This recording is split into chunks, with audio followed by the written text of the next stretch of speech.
اس لیے میرے بھائیوں ہمارے پاس ایک تو اپنے دین کی قدر ہونی چاہیے کہ ہم کو اللہ نے دین دیا ہے، اس کو سوچا کریں کہ اللہ نے ہم کو دین دیا ہے. جب دین دیا ہے تو دین کا کیا تقاضا ہے؟ تو دین کا تقاضا اطاعت ہوتا ہے. کیا ہوتا ہے؟ کہ اللہ نے دین دیا ہے تو اطاعت کرو. یہی مقصد ہے نبیوں کے آنے کا. کہ نبی کیوں آتے ہیں؟ کہ دنیا میں اللہ کی اطاعت قائم کرانے کے لیے آتے ہیں. وما ارسلنا من رسول الا لیطاع باذن اللہ. کہ جب کبھی کوئی رسول زمین پر آیا ہے تو وہ اس لیے آیا ہے تاکہ اللہ کی اطاعت قائم کرے. اور کوئی مقصد رسول کا نہیں ہوتا اپنی حکومتیں کرنی ہوتی اور اپنی تجارت کچھ نہیں. اللہ کی اطاعت اللہ کے بندوں میں آ جاوے. اس لیے وہ ایمان کا کلمہ لے کر آتے ہیں اور اطاعت کی دعوت دیتے ہیں کہ اللہ پر ایمان لاؤ. اور ایمان کا تقاضا اطاعت ہے. ایمان کا کیا تقاضا ہے؟ کہ اللہ پر ایمان لائے ہیں یعنی اللہ کی اطاعت کریں گے، اپنی جان مال کو امانت سمجھیں گے. اطاعت کا مطلب یہ ہے کہ جو طاقتیں جو صلاحیتیں اللہ تعالیٰ نے ہم کو دی ہے وہ کیا ہے؟ کہ وہ اللہ کی امانتیں بھی ہیں، اللہ کی نعمت بھی ہے. دونوں ہیں، نعمت بھی ہے اور امانت بھی ہے. کہ اللہ نے مال دیا ہے کہ مال نعمت بھی ہے اور مال امانت بھی ہے. جب مولانا پڑھے تھے جو مولانا تھانوی کا ملفوظ کہ مال،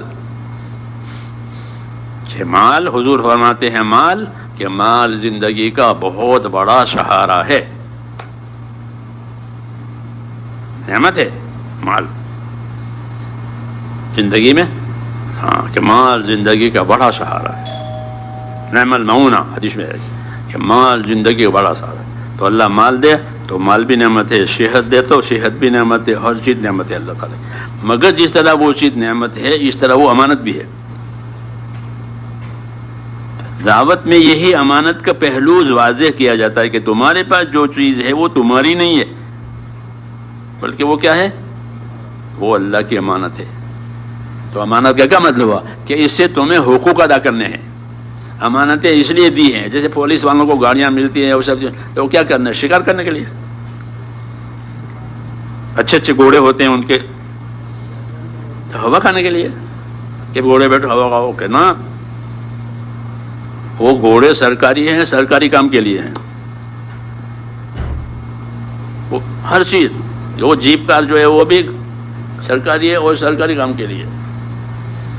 تو مولانا اللہ صاحب اپنے آدمیوں کو یہ کہتے تھے کہ ہم تو سرکاری لوگ ہیں. ہم کون ہیں؟ ہم کو جو چیز ملا ہے وہ سرکاری کام کے لیے ملی ہے. یہ کہتے تھے لوگوں سے. آنکھیں ملی ہے تو کس کے لیے؟ گناہ کرنے کے لیے کہ نہیں، عبرت سے دیکھنے کے لیے. کہ آنکھوں سے عبرت سے دیکھو کہ اللہ نے کیسے کیسے پیچھے دے. قرآن شریف کو دیکھو، حدیثوں میں قرآن شریف کو دیکھو آنکھوں سے. تو فرماتے تھے ہم تو سرکاری لوگ ہیں اور ہماری سب چیزیں سرکاری ہے، سرکاری کام میں لگے گی.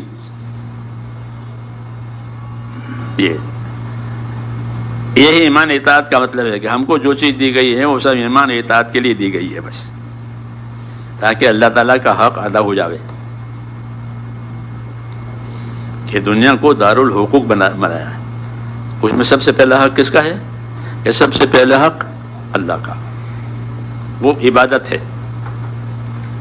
اللہ کا حق کہ اللہ کا حق عبادت پہلا حق. یہ حضور نے بتایا کہ معاذ آپ کو معلوم ہے اللہ کا کیا حق ہے؟ کہ نہ مجھے نہیں معلوم ہے. کہ اللہ کا حق یہ ہے کہ اسی کی عبادت کی جائے. اس لیے ایمان اور عبادت یہ دونوں اللہ کے لیے ہوتے ہیں.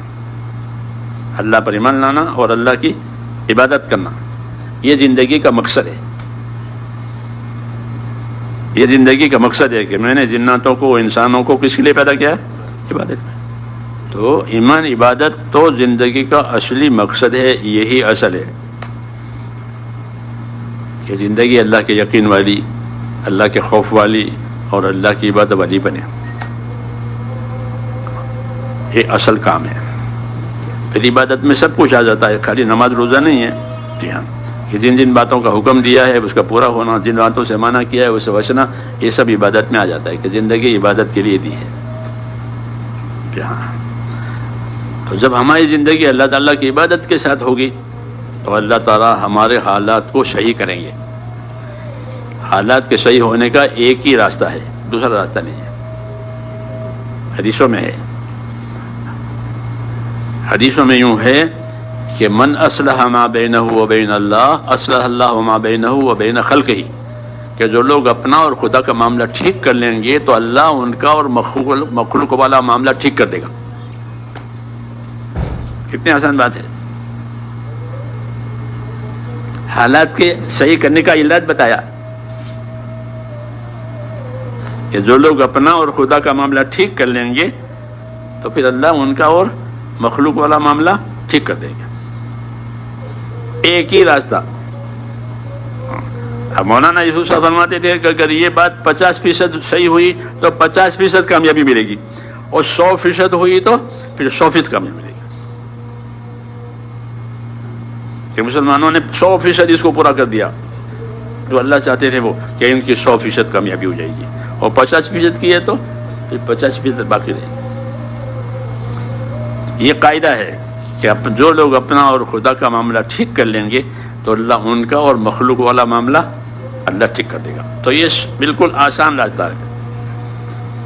تو اللہ کا معاملہ تو بہت آسان ہے، ایمان سے، عبادت سے اور انصاف سے اللہ سے معاملہ صحیح ہو جاتا ہے، اور کچھ نہیں کرنا پڑتا۔ کہ ایمان کے ساتھ رہو، عبادت کے ساتھ رہو اور انصاف کے ساتھ رہو۔ انصاف کے ساتھ رہو گے تو دوسروں کے حقوق پامال نہیں ہوں گے، بلکہ دوسروں کے حقوق ادا ہو جائیں گے، کیونکہ انصاف کا یہی تقاضا ہے کہ جو اپنے لیے پسند کرو وہ دوسروں کے لیے پسند کرو، جو اپنے لیے ناپسند کرو وہ دوسروں کے لیے ناپسند کرو۔ انصاف کا یہ تقاضا ہے، انصاف کا حکم دیا ہے کہ انصاف سے رہو، اعدلوا، انصاف کے ساتھ رہو۔ قرآن پاک میں حضور صلی اللہ علیہ وسلم کو حکم ملا تھا، امرت لأعدل بینکم، مجھے حکم ہے کہ تمہارے اندر انصاف قائم کروں۔ تو انصاف سے رہنا، انصاف قائم کرنا، یہ بھی ہمارا کام ہے تاکہ کسی کا حق برباد نہ ہو۔ یہ ترتیب ہے کام کی، یہی غرض ہے کہ اللہ تعالیٰ کے حقوق بھی ادا ہو جائیں، اللہ کے بندوں کے حقوق بھی ادا ہو جائیں۔ ہاں، یہ مقصد ہے دعوت کا۔ ٹھیک ہے، تو اس کا تقاضا یہ ہے کہ دین کو سیکھیں اور دین کے کاموں کو بھی سیکھیں، سنا سنی پر نہ رہے، اس کو سیکھو۔ سیکھنے کی چیز سیکھنے ہے، یاد کرنے کی چیز یاد کرنے کی ہے، بتانے کی چیز بتانے کی ہے، تب تو کام بنے گا، نہیں تو رواج بنے گا۔ جی ہاں، ایک ہی کام کرے تو رواج بنے۔ جی ہاں، یہ رواج نہیں بنانا ہے، عمل بنانا ہے۔ ہاں، اور عمل کے لیے طریقے ہوتے ہیں۔ عمل کے لیے کیا ہوتے ہیں؟ جیسے رکوع کرنے کا طریقہ، سجدہ کرنے کا طریقہ، ہاتھ باندھنے کا طریقہ، کیونکہ عمل ہے نماز کے۔ جو چیز عمل ہوتی ہے اس کے طریقے ہوتے ہیں، جو چیز رواج ہوتی ہے اس کا کوئی طریقہ نہیں، جو چل پڑا وہ ٹھیک۔ تو عمل کے طریقے ہوتے ہیں، تو ہم عمل کے پابند ہیں، اس لیے عمل کے طریقے جاننا ضروری ہے۔